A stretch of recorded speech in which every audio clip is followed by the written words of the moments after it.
오늘은 본문의 말씀을 중심으로 의인의 삶을 선택하라, 의인의 삶을 선택하라. 27절을 보시면 선을 간절히 구하는 자, 무엇을 얻냐면 은총. 여기서 말하는 은총은 이제 두 종류의 은총을 말하는데, 첫 번째는 하나님으로부터의 은총이 되겠고요, 또한 사람으로부터의 은총입니다. 여러분, 하나님도 그러실 뿐더러 사람도 그렇죠. 선한 일, 좋은 것, 이런 것을 계속 추구하고 또 찾고, 그 다음에요, 또 계속 따라다니는 그런 사람에게는 어떻습니까? 사람도 그 사람을 귀하게 여기게 되고, 그 사람 참 선한 사람이야, 그 사람 참 좋은 사람이야. 그래서 여러분, 어려울 때 그런 사람을 돕고자 하는 마음이 당연히 생기게 되는 것입니다. 반대로 악을 더듬어 찾는 사람, 이때 악이라고 하는 것은 그냥 기본적인 절대적인 악이라기보다는 자꾸 다른 사람에 대한 잘못된 어떤 그런 것들을 계속 해코지라고 해도 되고요, 또 여러 가지 이제 좋지 않은 것을 자꾸 누군가에게 하려는 사람은 오히려 다른 누군가에게 주려고 했던 그 악이 자기에게로 돌아오게 되느니라. 참 무서운 말씀이죠.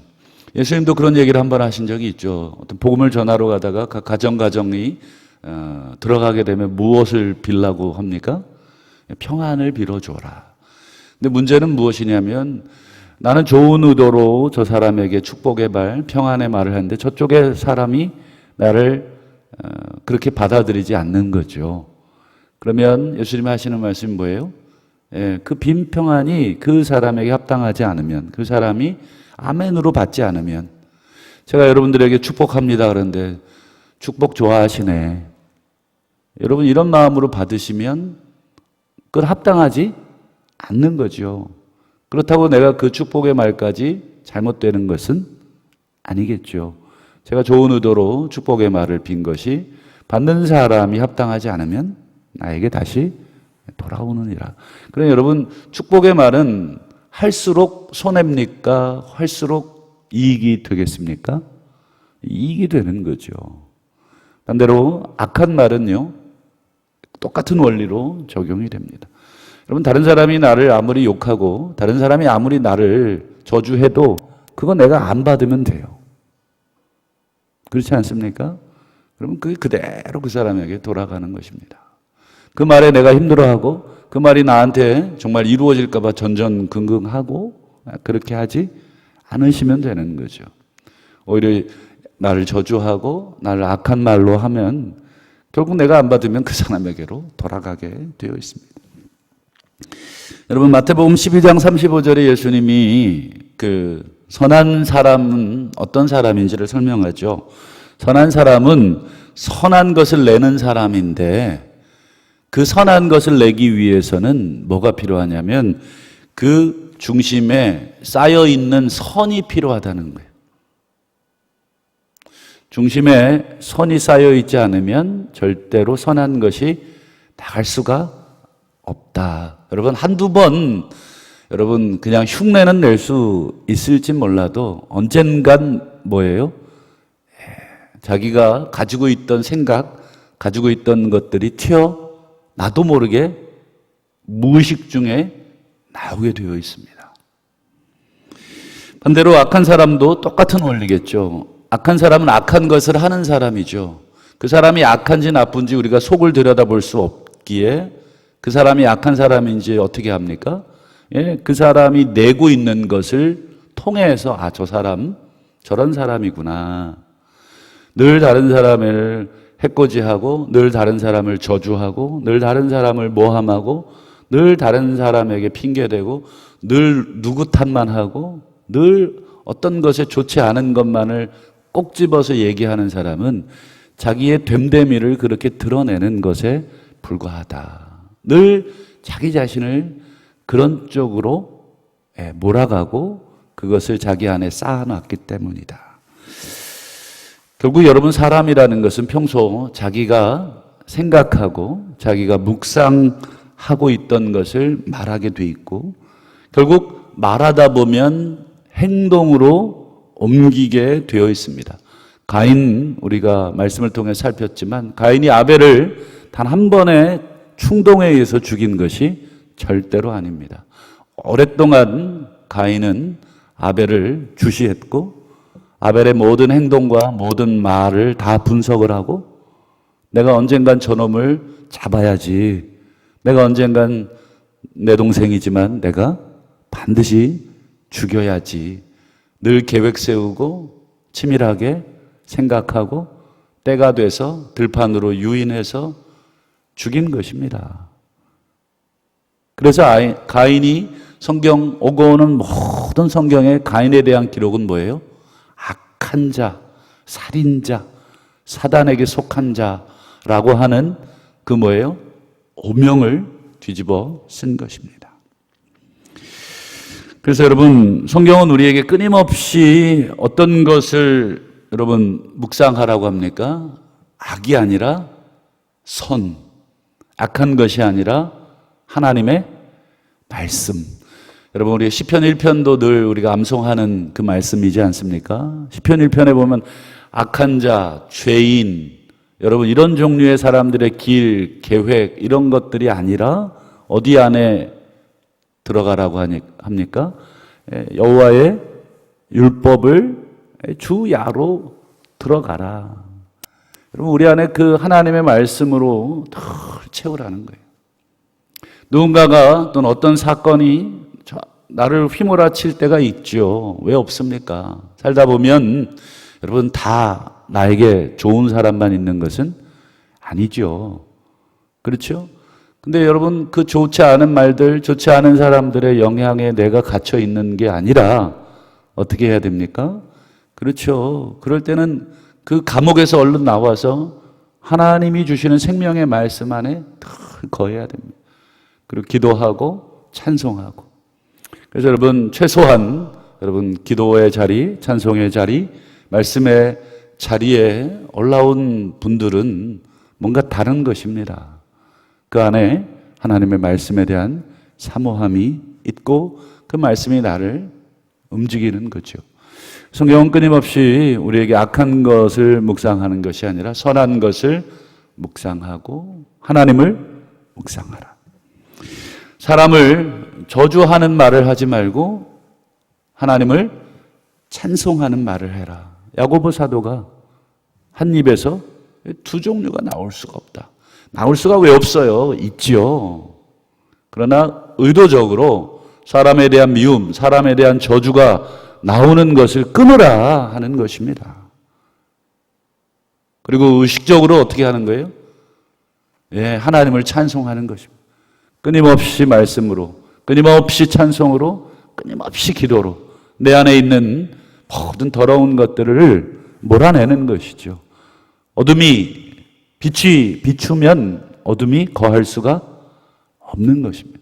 우리 안에 빛 대신 예수 그리스도의 말씀을 계속 투여해 주셔야 여러분 우리 안에 저주의 말, 악한 말이 나오지 않습니다. 결국 그런 것들이 하루하루 우리가 쌓여 영생의 길로 우리가 들어가는 것입니다. 오늘 하루도 주님을 늘 묵상하시고, 그리고 나를 싫어하는 사람 묵상하지 마시고, 나에게 누군가 했던 그 나쁜 말을 종일 쌓여서 그 말에 힘들어하지 않으시기를 바랍니다. 그냥 그렇게 하든지 말든지. 왜 거기에 우리가 묶여서 늘 갇혀 있습니까? 여러분, 말씀 묵상하기도 바빠 죽겠는데, 그렇죠? 말씀은 왜 이렇게 내 마음에 왜 안 오는 거죠? 하나님이 늘 나에게 해주시는 말씀은 묵상이 안 되는데, 여러분, 누군가 나에게 했던 좋지 않은 한마디 말, 좋지 않은 하나의 눈빛, 그거가 종일 묵상이 되는 분들이 계시더라고요. 거기에 사로잡혀서 늘 힘들어하고, 여러분, 거꾸로 하셔야 됩니다. 그런 말은 그냥 귓등으로 들으시고, 그러든지 말든지, 나를 미워하든지 말든지, 나를 욕하든지 말든지. 여러분, 결국은 그 사람이 그 악을 도로 받는 것입니다. 여러분 만날 때마다 축복해 주십시오. 축복합니다. 정말 당신이 나보다 잘 되시기를 정말 바라해 주십시오. 그래야 여러분 우리 마음에 계속 선한 것이 쌓이는 줄을 믿습니다. 두 번째로 28절을 보시죠. 자기 재물을 의지하는 자는 어떻게 됩니까? 패망. 반대로 의인은 어떻습니까? 푸른 잎사귀처럼 번성합니다. 여기서 이제 자기 재물을 의지하는 자와 의인이 반대가 되고 있습니다. 여러분, 의인은 그럼 결국 어떤 사람일까요? 28절을 기준으로 자기 재물을 의지하지 않는 사람이 의인이 되는 거예요. 여러분, 재물을 의지하면 오히려 푸른 잎사귀처럼 번성할 것 같잖아요. 그런데 성경은 거꾸로 그런 사람이 번성하는 게 아니라 그런 사람은 패망하고 오히려 재물을 의지하지 않는 사람이 번성하더라. 그러면 재물을 의지하지 않으면 누구를 의지하라는 거예요?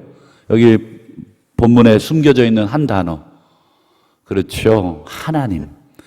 여러분, 하나님을 의지하는 것이 궁극적 번성이다. 여러분, 그걸 어떻게 알 수 있습니까? 여러분, 누가복음 18장에도 보면 예수님이 재물과 하나님 나라의 관계를 한번 말씀하신 적이 있죠.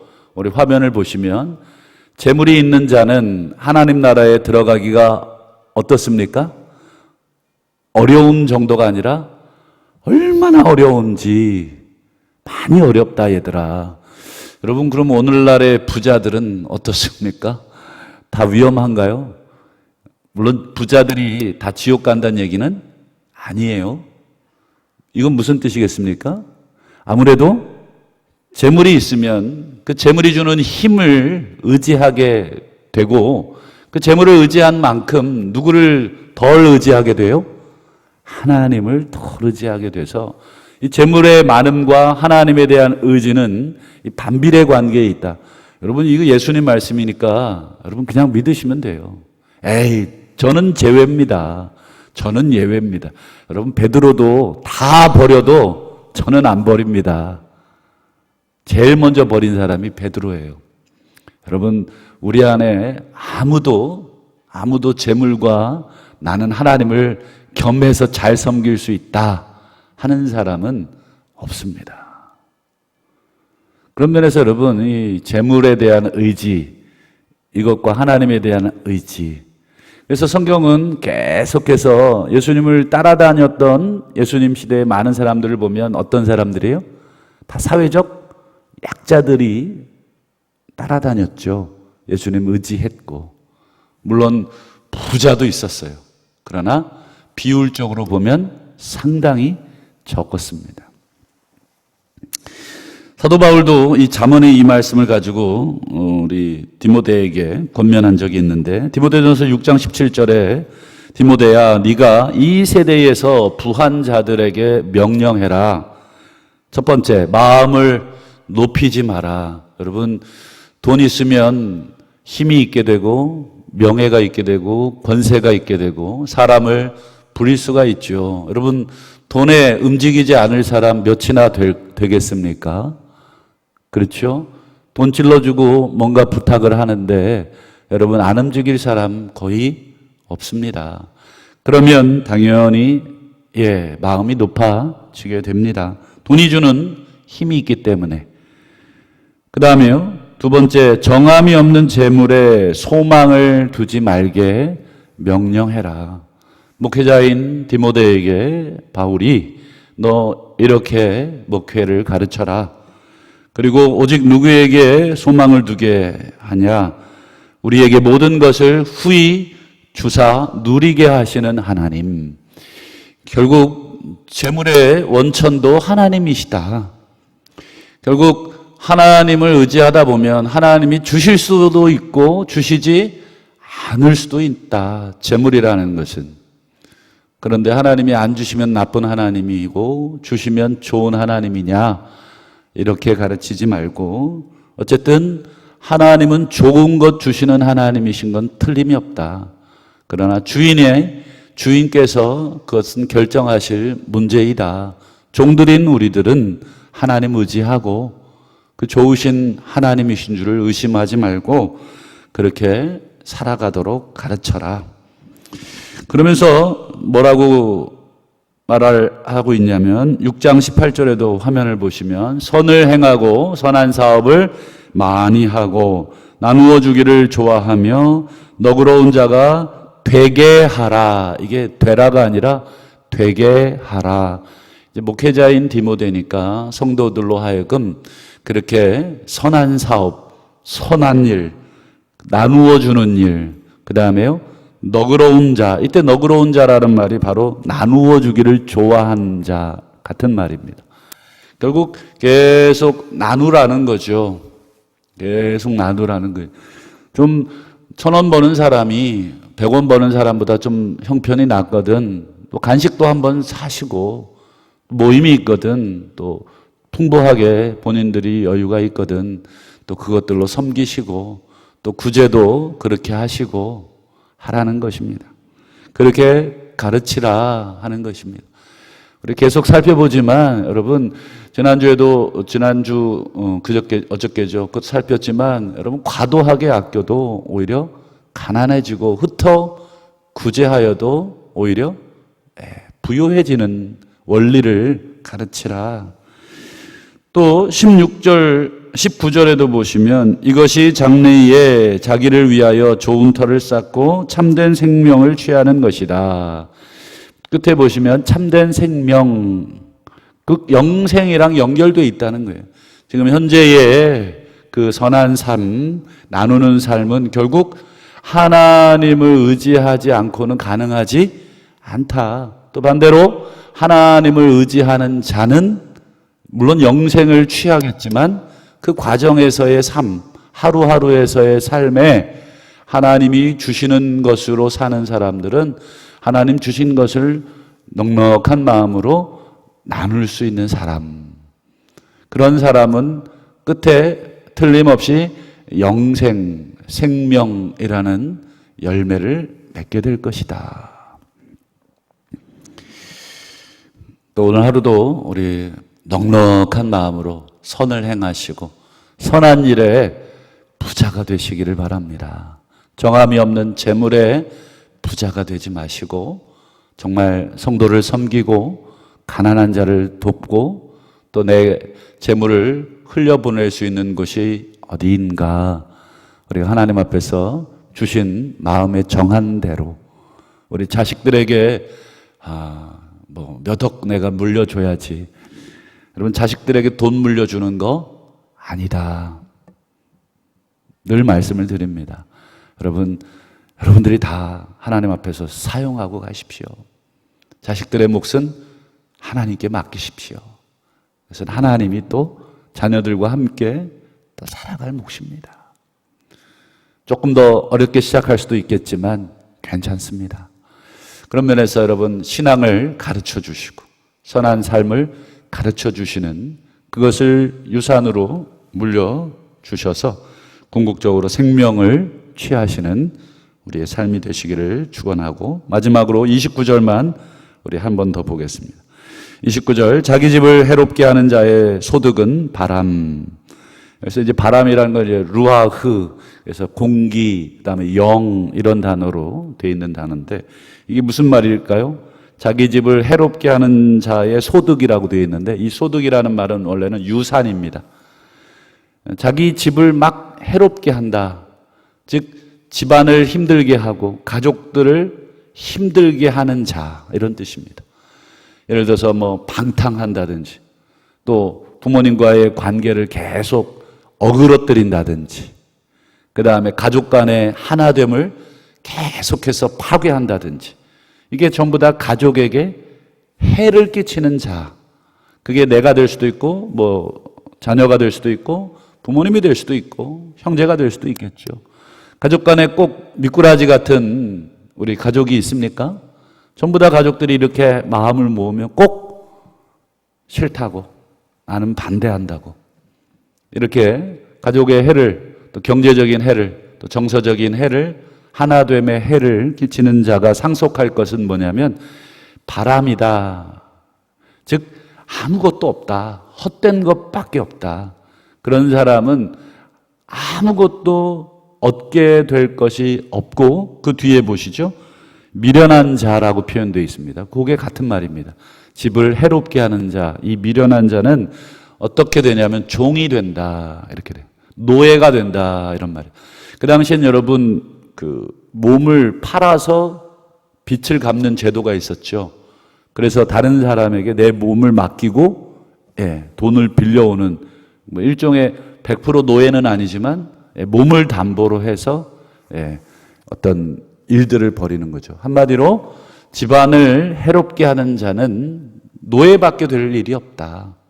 자기 몸뚱아리가 그냥 그렇게 된다.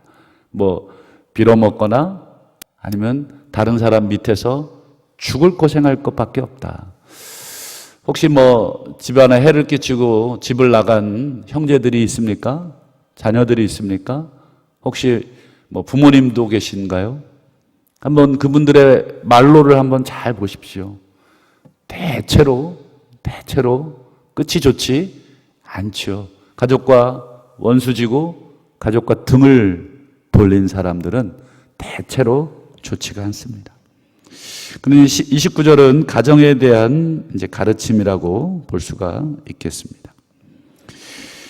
그래서 디모데전서 5장에도 사도 바울이 이렇게 가르치죠. 누구든지 자기 친족, 특히 자기 가족을 돌보지 않는 자는 믿음을 배반한 사람, 그리고 더 심한 말을 하는데 불신자보다 더 나쁜 사람이다. 참 무서운 말씀이지요.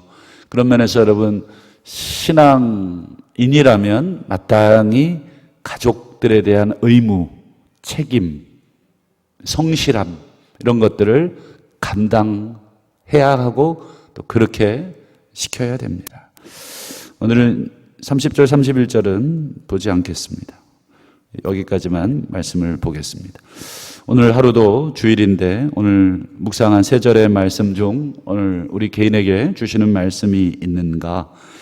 오늘 하루도 하나님 의지함으로 푸른 잎사귀가 번성하듯 모든 면에서 정말 풍성한 삶이 되시기를 축원하고, 또 선을 간절히 찾는 자에게 하나님과 사람으로부터의 은총이 가득 임하는 줄을 믿고, 오늘 하루도 만나는 사람들에게 축복의 말, 선한 말, 정말 마음으로부터의 진심 어린 축복을 우리가 함께 나누는 하루, 또 예배를 통해서 하나님을 온전히 묵상하고 그분의 말씀을 또 듣고 또 찬송하고 그분을 높이는 것이 우리의 힘인 줄을 믿고, 다시 한번 온 가족이 또 영적으로 예배를 통해서 하나가 되는 귀하고 복된 하루 되시기를 주의 이름으로 축원합니다.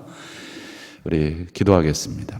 주신 말씀 붙들고 각자의 심령에 주시는 말씀, 이 시간 나에게 주시는 말씀인 줄 믿고 기도하시기를 바라고, 오늘 주일 드려지는 모든 예배와 모임이 있습니다. 특별히 오늘부터 교회학교 우리 자녀들 예배가 또 조심스럽게 시작을 하려고 합니다. 우리 성도님들 기도 많이 해주시고, 또 우리 자녀들 예배를 통해서 다시 한번 그들의 신앙이 어릴 때부터 잘 정립이 되어질 수 있도록 기도해 주시기를 바랍니다. 교회를 위해서 또 가정을 위해서 가지고 올라오신 개인의 기도의 제목으로 시간이 되실 때까지 기도하시다가 자유롭게 돌아가시기를 바랍니다. 우리 주여 한번 부르고 기도합니다. 주여